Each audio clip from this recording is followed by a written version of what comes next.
Leaders. Enessa Dalonissi, je suis secrétaire d'État à l'entrepreneuriat et à la formation professionnelle. J'ai 30 ans, j'ai fêté mes 30 ans en février dernier. Avant ça, j'étais parlementaire, j'étais députée à l'Assemblée des représentants du peuple. J'avais été élue sur la liste France Nord, donc je représentais les Tunisiens résidant à l'étranger. Et j'étais membre de la commission des finances. Donc j'ai été en fait désignée tête de liste en 2014 aux dernières élections législatives, et ça a été l'une des expériences les plus intenses de ma vie, de devoir porter un projet politique, de devoir représenter un parti politique et de devoir également candidater avec sa personne, avec ses idées, avec ses réflexions, avec son identité. Et se mettre devant le scrutin populaire, ça a été véritablement pour moi l'une des expériences les plus intenses, les plus vraies. Et je crois c'est de là dont je tire ma légitimité, et c'est dans les moments difficiles, quand je me rappelle que j'ai bénéficié du suffrage universel, ça me rassure beaucoup et ça m'aide vraiment à aller de l'avant et à retrouver parfois cette, je dirais, intensité dont on a besoin pour travailler, surtout quand on travaille au service du peuple. J'ai été élue avec mon colistier qui était Houssine Jaziri à l'époque, et on est devenus tous les deux parlementaires. Et quand ça a commencé, cette aventure au Parlement, quand j'ai découvert véritablement les institutions tunisiennes, la force du travail législatif, la complexité véritablement du monde politique tunisien, quand j'ai découvert aussi ce que signifiait eh bien, voter un texte de loi, le travail en groupe, le fait qu'en tant qu'individu, on a tendance à s'effacer pour laisser le groupe aussi exister et nous conduire, tout ça, ça a été vraiment des choses qui m'ont énormément appris. J'ai eu la chance de faire partie de la commission des finances, qui est un peu cette commission qui en réalité, je dirais, dirige les finances publiques, la façon dont on utilise notre argent en tant que société. Et pour moi, c'est un exercice démocratique hyper important, parce que ça m'a permis aussi de comprendre quelles étaient les parties prenantes en fait au sein de l'action publique tunisienne, et ça a été déterminant, je dirais, dans mon expérience politique personnelle. J'ai aussi appris ce que ça voulait dire de devoir reporter aux gens, de devoir être véritablement responsable devant une population qui chaque mois demande des comptes, à chaque visite au sein de la région demande ce qu'on a fait pour elle. Et donc cette pression, je dirais, populaire, ça, encore une fois, c'est ce qui constitue l'énergie ou la source d'énergie qui nous laisse travailler. Mais c'est aussi très compliqué, parce qu'on est toujours sous la critique. Moi, déjà, quand j'étais parlementaire, j'avais changé un petit peu la façon d'appréhender mes relations, parce que tout à coup, on devient responsable et je crois qu'on perd aussi beaucoup de sa vie privée. Et puis aussi, beaucoup de gens nous sollicitent, donc on est obligé d'être toujours disponible, d'être toujours serviable. On n'a plus le droit de ne pas avoir envie, parce qu'à partir du moment où on a pris cette responsabilité-là, on n'est pas dans un travail classique, on ne peut pas dire j'éteins mon téléphone, maintenant il est 21h, c'est bon, ça suffit, ou alors il est dimanche, là je me mets en off. Ça n'existe pas en fait. Quand on prend une charge politique, on ne se met plus en off, parce qu'une urgence peut arriver à tout moment, parce que la vie finalement, ou la responsabilité n'attend pas et n'a pas un planning qui est particulier. Et donc il faut avoir cette conscience du fait qu'on n'est pas un fonctionnaire quand on fait de la politique, que ce soit au niveau du Parlement, que ce soit au sein du gouvernement ensuite. Encore une fois, on n'est pas juste dans une mission qui est déterminée. C'est un peu une vocation, je dirais, une responsabilité plutôt qu'une mission.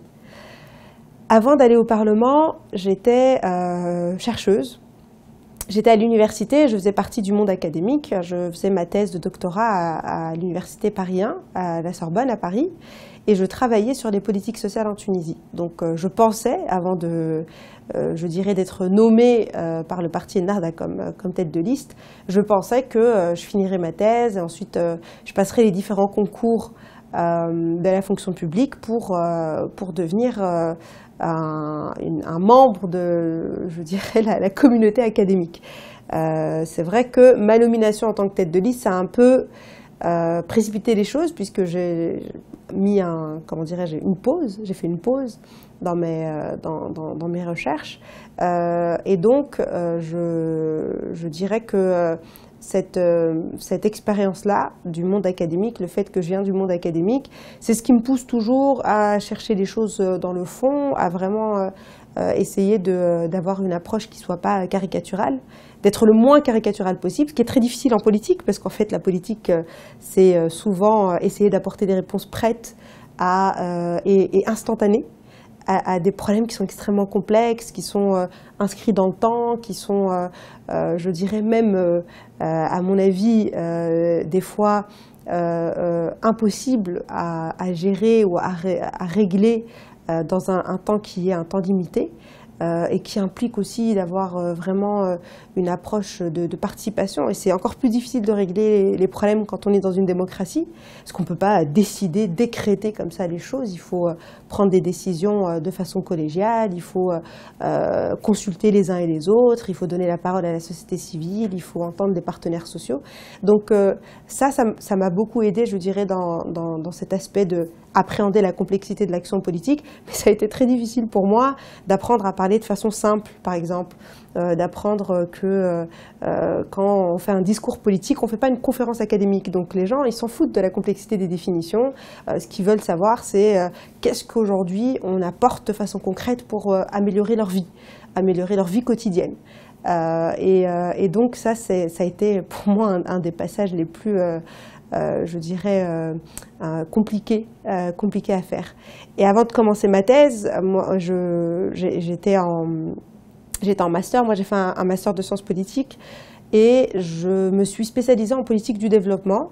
Et ça m'a permis, j'ai eu la chance de faire un stage à la Banque africaine de développement et de travailler un peu pour la Banque africaine de développement juste après la Révolution, en 2011.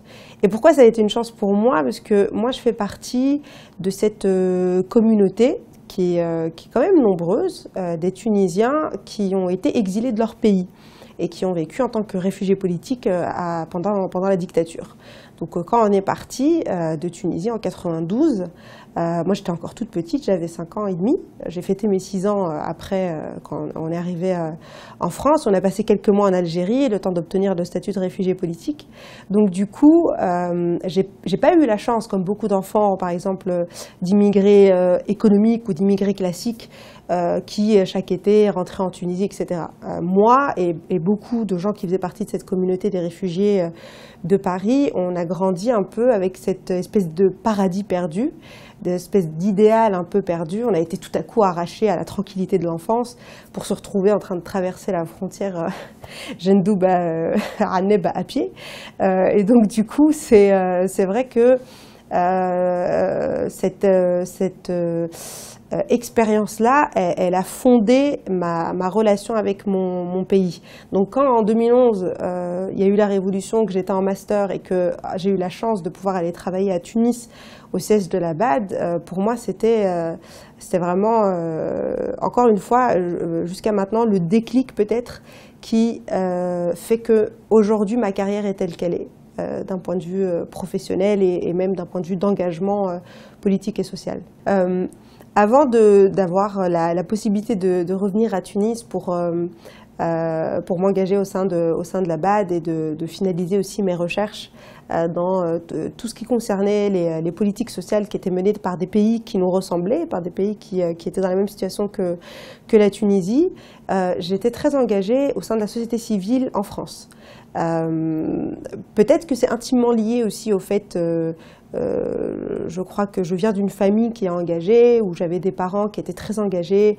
Mes parents étaient évidemment évidemment, si on était réfugié politique, c'est que mes parents avaient des activités politiques en Tunisie, à une époque où personne n'avait le droit d'avoir des activités politiques en dehors du parti unique et en dehors du RCD. Donc j'ai grandi avec cette conscience que c'était bien de s'engager pour la société. Et c'était pas grave si on devait, par exemple, payer le prix de sa liberté ou payer le prix de ses choix individuels finalement et de ses choix de conscience, que ce soit une conscience politique ou en matière d'engagement politique, parce que c'était nécessaire et que la société en avait besoin.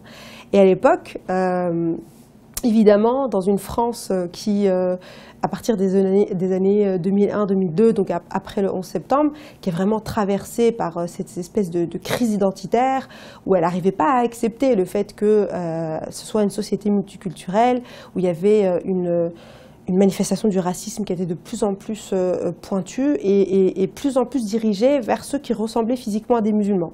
Ce qui était aussi mon cas, et ce qui était le cas de beaucoup de jeunes Français ou de jeunes franco-tunisiens ou franco-marocains ou franco-algériens ou des gens qui avaient cette double nationalité. Donc je me suis engagée au sein d'une ONG qui s'appelait Initiative et Changement et qui était spécialisée dans le dialogue interculturel et interreligieux. Et pour moi, ça a été pareil. Moi, je crois que jusqu'à maintenant, quasiment 10 ans après, cette expérience-là de la diversité, d'apprendre à respecter des gens qui ne nous ressemblent pas, d'apprendre à mener un débat avec des gens qui sont très différents, qui ont une foi différente, qui ont une culture différente, ça me permet moi aujourd'hui de, par exemple, ne pas avoir de difficulté à établir des relations avec des gens qui viennent d'autres partis politiques ou qui viennent d'autres régions ou qui n'ont pas forcément les mêmes idées que moi. Et mon engagement au sein de cette association, ensuite, il s'est poursuivi au sein de l'association de la jeunesse européenne musulmane. Et on a été, donc au sein de cette association qui s'appelait FEMISO, dont j'étais la vice-présidente, on était le premier partenaire officiel, finalement institutionnel, des organisations comme l'Union européenne, comme la Commission européenne qui nous finançait, comme le Parlement européen. Et ça, encore une fois, ça m'a montré l'importance, et je crois que c'est aussi un idéal aujourd'hui qui guide mon action politique en Tunisie, mais qui m'a montré l'importance pour un État, en fait, de donner sa place à la société civile, de financer la société civile et de permettre à la société civile d'apporter les corrections qui, en réalité, l'État lui-même ne peut pas gérer. Ça m'a permis aussi de découvrir d'autres gens, de beaucoup voyager en Europe. Ça m'a permis aussi d'apprendre à faire un plaidoyer, de pouvoir défendre les droits d'une population. Et aussi, ça m'a permis de sentir ce que c'était d'être une minorité dans un continent, voilà, dans un pays comme la France, et qui fait qu'aujourd'hui, pour moi, c'est important que les migrants en Tunisie aient des droits, c'est important que les réfugiés soient bien traités en Tunisie, c'est important que le droit des minorités en Tunisie soit respecté, et ça me rend, je dirais, heureuse ou fière de voir que, en tout cas, d'un point de vue du droit, après d'un point de vue de la pratique, je crois qu'on pourrait en parler aussi pendant très longtemps, mais qu'au moins d'un point de vue du droit, le droit des minorités en Tunisie soit reconnu et que je dirais, la notion d'humain est protégée plus que la notion de citoyen de façon stricto sensu. Et enfin, le dernier, je dirais, la dernière expérience que j'ai eue qui, dans mon adolescence et ensuite dans ma jeunesse, qui m'a un peu guidée, c'est cette approche aussi de défendre les droits des femmes et de considérer que le droit des femmes, c'est pas une question qui est démodée. C'est pas un combat qui est un combat dépassé. C'était déjà mon avis quand je vivais en Europe. C'est encore plus mon avis aujourd'hui que je suis installée ici et engagée vraiment dans mon pays. Et je crois que, et ça c'est l'un de mes combats aujourd'hui que j'ai envie de porter avec cette nouvelle génération, c'est qu'on reconnaisse que, oui, effectivement, à l'époque de Bourguiba, il y a eu des choses qui étaient extrêmement modernes et extrêmement, je dirais même, vraiment nouvelles qui se sont passées. C'était audacieux, c'était très audacieux de la part de Bourguiba d'avoir cette approche comme ça de modernisation du statut des droits des femmes, etc. Mais je crois qu'on est resté en tant que nation dans la célébration de ces acquis-là sans avancer. Et aujourd'hui, on sait très bien que le droit des femmes, le combat pour le droit des femmes, parce que moi je dis, pour moi c'est une lutte et un combat, c'est quelque chose qui s'arrache. Ça n'existe pas, cette société qui donne naturellement aux femmes leur place. Il suffit de voir, même dans les pays les plus avancés ou les plus développés, où les combats féministes ont commencé dans les années 1920. Et on est obligé d'arracher l'égalité, on est obligé de se battre pour faire respecter nos droits. Il suffit de voir la façon dont ce projet de loi qui doit protéger les femmes contre les violences qui leur sont faites. On a commencé les travaux en 2013, on est aujourd'hui en 2017, on est encore en train de...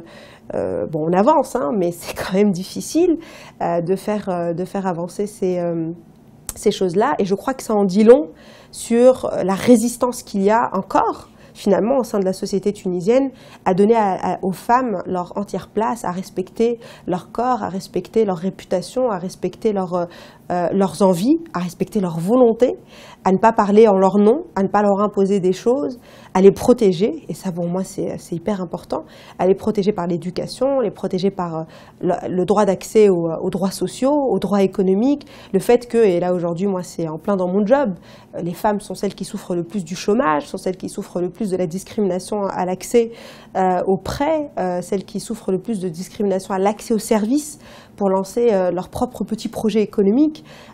Donc on fait face à des discriminations, et je crois que comme à un moment donné c'était le droit de vote ou le droit de s'exprimer ou le droit de pouvoir travailler ou le droit d'avoir un compte en banque, aujourd'hui il s'agit aussi du droit d'avoir je veux dire, son intégrité physique protégée, le droit de pouvoir progresser dans sa carrière sans être discriminé, le droit d'être maman et de travailler en même temps, et que ce soit pas, qu'on nous reproche pas de jouer notre rôle, je dirais, de mère ou nos rôles dans la société, et en même temps de vouloir faire une carrière professionnelle. Donc on devrait être, et je crois que pour moi c'est tout à fait d'actualité, être capable de défendre cette capacité-là, et aussi de respecter le fait que les femmes veulent s'engager en politique. Alors nous, c'est très bien, on a cette notion de la parité qui oblige par le droit. Donc on est sanctionné si on ne le fait pas. Moi je pense que si on était comme certains pays, qu'on donnait le choix aux partis politiques de leur dire est-ce que vous voulez bien qu'il y ait des femmes ou pas, évidemment il suffit de regarder les bureaux exécutifs et les présidences de tous les partis politiques tunisiens, tous sans exception, le mien inclus. Peut-être que nous, bon, on a 6 femmes dans le bureau exécutif, c'est génial, mais c'est encore des choses qui sont très timides. Donc il y a un énorme travail à faire là-dessus. On veut voir plus de femmes chefs d'entreprise, et sans que ça soit une exception, sans qu'on soit obligé d'écrire un article sur une femme parce que elle a remporté une médaille, ou parce qu'elle a gagné un prix, ou parce qu'elle dirige une grande entreprise. Donc moi je crois que ce combat des mentalités, il est toujours d'actualité, et c'est le combat de notre génération. Je crois que cette nouvelle génération de droits que nous devons encore une fois arracher, elle est présente, et j'aimerais que tout le monde en soit conscient. Et que quand nous, jeunes trentenaires, on tient ce discours-là, que les gens qui ont beaucoup fait, hein, et il faut reconnaître aussi leur héritage et leur légitimité, que les gens qui ont eu le droit de vote sous Bourguiba ne nous disent pas « mais non, arrêtez de vous plaindre, nous on a déjà tout fait pour vous, soyez heureux ». Je crois que oui, c'est bien, on est dans une situation qui est plutôt, comparée aux autres, oui, positive, mais toujours vraiment, pour moi c'est très important que la sonnette d'alarme soit constamment tirée à ce niveau-là. Évidemment, j'ai encore des ambitions, j'en ai toujours, elles sont bien là. Moi, si je devais aujourd'hui peut-être penser à l'avenir, c'est vrai que j'aimerais beaucoup poursuivre aussi ma carrière académique. J'aimerais beaucoup finaliser ma thèse de doctorat, et puis ensuite avoir cette chance, cet honneur, je considère, de pouvoir enseigner à l'université, parce que la personne que je suis aujourd'hui est aussi beaucoup le produit de ce que mes profs ont fait de moi, de ce que les différents professeurs que j'ai eu à côtoyer, que ce soit dans les premières années de mon parcours universitaire, ou ensuite lorsque j'ai commencé mes recherches, véritablement ça a été déterminant, et j'aimerais beaucoup avoir la chance et la possibilité à mon tour de passer ce savoir, et de passer je dirais, cette source que moi-même j'ai eu la chance d'avoir. Évidemment, je crois que cette expérience politique m'a fait beaucoup grandir, peut-être un peu plus vite que ce que j'aurais pu connaître si je n'étais pas là. Parce que ça fait vieillir de faire de la politique, ça fait vieillir beaucoup. Parce que je crois que le poids de la responsabilité, en tout cas quand on en est conscient, a un impact sur notre vie. Mais c'est vrai que mon ambition, c'est pas de finir ma vie en faisant de la politique. Au contraire, je crois que le modèle que je ne voudrais pas, au sein même de notre société de façon générale, c'est qu'il y ait ces gens qui soient des professionnels de la politique, qui font de la politique depuis qu'ils ont ouvert les yeux, et puis qui sont dans l'État, qui sont députés pendant 20 ans, qui sont des ministres pendant plusieurs années. Moi, je crois véritablement, et l'expérience comparée nous montre ça dans beaucoup de pays, que l'action publique, elle a besoin de sang neuf. Parce que quand on s'installe dans un confort de l'action publique, on n'est plus efficace, on ne peut plus être efficace. Quand on traite les problèmes de la même façon alors que la société évolue, alors que la société progresse, alors que les mentalités changent, alors que les problèmes évoluent, mais qu'on a toujours les mêmes réponses classiques, administratives, bureaucratiques, je dirais des réponses paresseuses, dans le sens où elles n'ont pas eu à passer par des réflexions ou par des travaux où vraiment on se rince les ménages pour arriver avec des choses qui apportent des solutions. Pour moi, le sang neuf en politique, ça ne veut pas forcément dire des jeunes, ça veut dire des gens aussi qui n'ont pas eu cette charge-là, parce qu'il y a aussi beaucoup de jeunes et c'est quelque chose qu'on voit dans plein de pays. Il y a aussi des jeunes qui sont très vieux dans leur tête, qui sont très conservateurs, qui sont pas forcément à la pointe de l'innovation, des gens qui ont peur du changement. Nous, pour être une société qui progresse, on doit toujours être dirigé par des gens qui n'ont pas peur du changement, qui n'ont pas peur de perdre leur place parce qu'il y a du changement. Ça aussi, pour moi, c'est déterminant. Et je crois que c'est biologique, en fait. Pour ne pas avoir à s'accrocher à des postes, en fait, il ne faut pas y rester trop longtemps. Leaders.